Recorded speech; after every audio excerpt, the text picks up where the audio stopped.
नमस्कार, मेरे Ganesha education channel में आपका स्वागत है। तो आज मैं आपके लिए हिस्ट्री के गुप्त काल के इम्पोर्टेंट क्वेश्चंस लेकर आई हूँ। तो आइए अब हम उन इम्पोर्टेंट क्वेश्चंस को कर लेते हैं। फर्स्ट है, भारत का शेक्सपियर किसे कहा जाता है? तो भारत का शेक्सपियर कहा जाता था कालिदास को, जो कि गुप्तकालीन कवि थे। नेक्स्ट है, किसे विक्रमादित्य की उपाधि दी गई थी? वो दी गई थी चंद्रगुप्त द्वितीय को। किसे दी गई थी? चंद्रगुप्त द्वितीय को।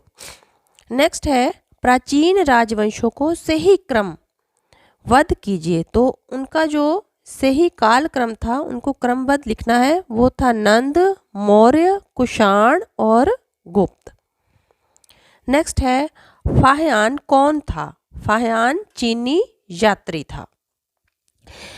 नेक्स्ट है, गुप्त शासकों द्वारा जारी किए गए अधिकांश सिक्के किस धातु के थे? वो थे स्वर्ण के, यानी कि सोने के सिक्के थे। नेक्स्ट क्वेश्चन है, गुप्त काल में उच्च शिक्षा केंद्र के रूप में प्रसिद्ध कौन हुआ था? नालंदा। नालंदा विश्वविद्यालय उस समय हाई एजुकेशन का सेंटर था, यानी कि उच्च शिक्षा केंद्र के लिए ये प्रसिद्ध था, नालंदा विश्वविद्यालय। नेक्स्ट है, गुप्त वंश का पतन किसके द्वारा हुआ? तो इनका पतन हुआ था हूणों द्वारा, जो कि 6ठी शताब्दी में हुआ था। समुद्रगुप्त के किस दरबारी कवि ने इलाहाबाद प्रयाग प्रशस्ति की रचना की? तो वो की थी हरिसेन ने। किसने की थी? हरिसेन ने।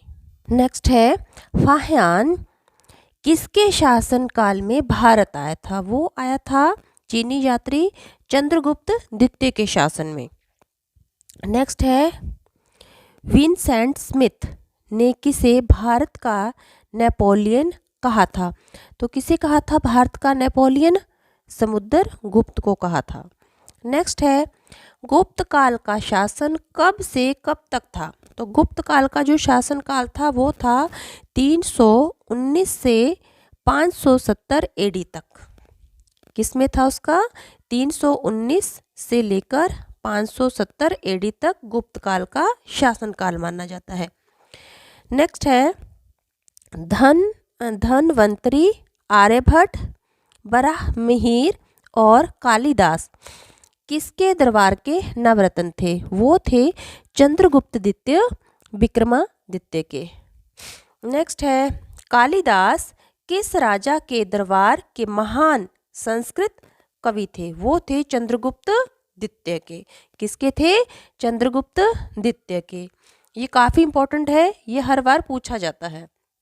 नेक्स्ट है, गुप्त काल के बाद भारत में किसका आयात अधिक होने लगा था? वो हुआ था घोड़ों का। घोड़ों का आयात अधिक होने लगा था। तो ये क्वेश्चंस काफ़ी इंपॉर्टेंट है, तो ये आपने अच्छे से कर लेने हैं। ये काफ़ी बार एग्ज़ाम में रिपीट हो चुके हैं।